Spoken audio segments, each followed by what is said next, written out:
Madam, ఈ POCSO చట్టం ఏంటి? దానిపైన ఒక సినిమా తీసే అంత ప్రభావితం ఎందుకు చేస్తుంది?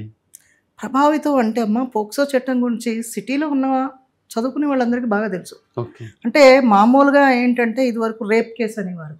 రేప్ కేసు ఏంటంటే కొంత ఏజ్ వరకు జరిగిన దాన్ని రేప్ కేసు అంటారు. ఓకే. కొన్ని సందర్భాల్లో రేప్ కాదని అంటారు. చిన్న పిల్లలది కూడా రేప్ అని అనేవారు. కానీ ఈ చట్టం వచ్చిన దగ్గర నుంచి కొంతమందికి తెలియదు పోక్సో చట్టం. దాంట్లో ఉన్న సివియారిటీ అంటే దాంట్లోని ఎంత కష్టమైన యాక్టులు ఉన్నాయి, ఎంత కష్టమైన శిక్షలు ఉన్నాయి అనేది అందరికీ తెలియదు. ఓకే.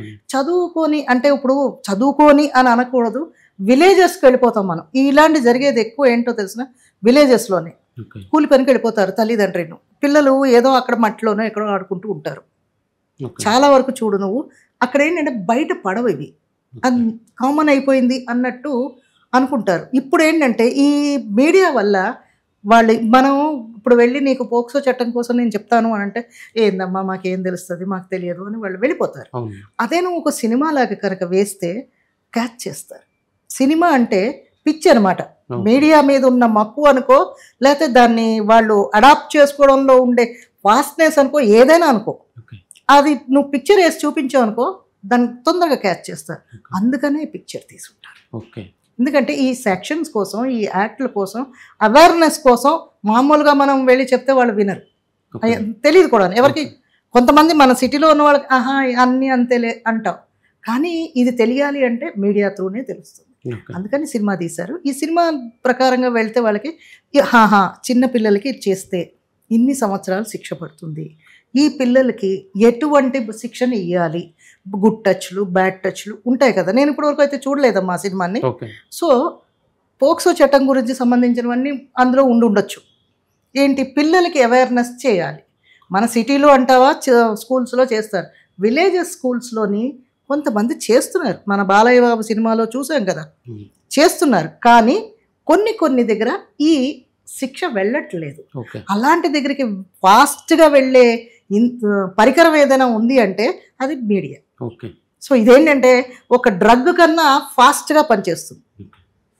ఇది అక్కడికి వెళ్ళింది అనుకో, ఈ సినిమా ప్రతి వాళ్ళకి ఏదో కోర్టు సినిమా వచ్చిందిట చూద్దాం అని వెళ్తారు. చూసిన తర్వాత అక్కడ వాళ్ళకి తెలుస్తుంది. ఓకే. ఈ అవేర్నెస్ కోసం తీశారు. లేకపోతే మామూలుగా అయితే తెలియదు పోక్సో చట్టం ఏదో అనుకుంటాం. కానీ దీంట్లో ఏంటంటే కొన్ని సందర్భాలలో కొన్ని సెక్షన్స్ యాడ్ అయ్యి వెళ్ళిపోతాయి. తర్వాత కనీసం 10 years అయినా వాడికి శిక్ష పడుతుంది ఓకే. పోక్సో చట్టంలో. ఓకే. అంత నార్మల్ శిక్ష అయితే కాదు ఇది. ఓకే. సెక్షన్ 10 ప్రకారంగా చూసుకుంటే చాలా ఎక్కువ వెళ్ళిపోతారు. ఓకే. కొన్ని సందర్భాలలో అసలు వాడు బయటికి రాడు. ఓకే. అలాంటివి ఉంటాయి ఒకవేళ ప్రూవ్ అయితే కనుక. సో ఇవన్నీ ఎలా తెలుస్తాయి? మనం ఇవన్నీ చెప్పలేము. ఓకే. ఆ 3 గంటల్లోనే వాళ్ళకి జీవితం అంటే ఏంటో చూపించేస్తారు అవును కదా. అందుకు సినిమా. ఓకే. ఇంకొకటి 17 సంవత్సరాలు నిండిన ఒక రోజు తర్వాత ఆ ఎవరైతే ఆ స్త్రీ ఉందో ఆ స్త్రీ లవ్ చేసినా కానీ ఆ స్త్రీని టచ్ చేసినా కానీ ఎటువంటి ప్రాబ్లం లేదంటున్నారు. అంటే ఒక రోజు గ్యాప్లోనే ఇంత మెచ్యూరిటీ అనేది వస్తుందంటారా? ఒక్క రోజు గ్యాప్లోనే వస్తుందా అంటే అది కొన్ని సైంటిఫిక్ రీజన్స్ ఉంటాయి. ఓకే. శరీర మార్పులు ఉంటాయి. పుట్టిన వెంటనే ఒక రకంగా ఉంటాం కదా, పుట్టిన తర్వాత ఒక రకంగా ఉంటాం. ఇప్పుడు ఫర్ ఎగ్జాంపుల్ నీకు చెప్తాను. సముద్రంలో నువ్వు స్నానం చేయడానికి వెళ్ళావు, బంగాళాఖాతంలోని వాయుగుండం ఏర్పడుతోంది అంటే ఆహా ఓకే వస్తుందిలే అని నువ్వు అనుకుంటావు. అంటే అది 15 years. ఓకే. 17 years వచ్చేటప్పుడు నువ్వేమనుకుంటావు? అది ఏదో వస్తుందట, ఏదో ఒకటి అలర్ట్ ఏదో ఉంటుంది కదా దీంట్లో చూసాం కదా అని చూస్తావు. నీకు కొంచెం అవేర్నెస్ వచ్చింది, ఓకే. చూస్తావు. చూసి బయటికి వెళ్ళిపోవడానికి ప్రయత్నం చేస్తావు. ఓకే. వెళ్ళలేదు అంటే అప్పుడు ఏమవుతుంది? నువ్వు సముద్రం యువతల ఉండగా ఓకే. వరద వచ్చిందంటే ఏమవుతావు? కొట్టుకుపోతావు. కొట్టుకు. అదే గట్టుకు మీదకి వచ్చావు అనుకో ఆ ప్రభావం తక్కువ ఉంటుంది. ఓకే. అంటే శరీరంలో కూడా కొన్ని మార్పులు అవుతాయి. అది నేను డాక్టర్ని కాదు కదా. ఓకే. సో ఆ మార్పుల వల్ల ఏంటంటే ఆ అమ్మాయి సేవ్ అవ్వచ్చు. ఓకే. ఒక సంవత్సరం తేడాలో, ఒక రోజు తేడా అయినా, ఒక నిమిషం తేడా అయినా అన్ని మార్పులు జరుగుతాయి మన శరీరంలోని.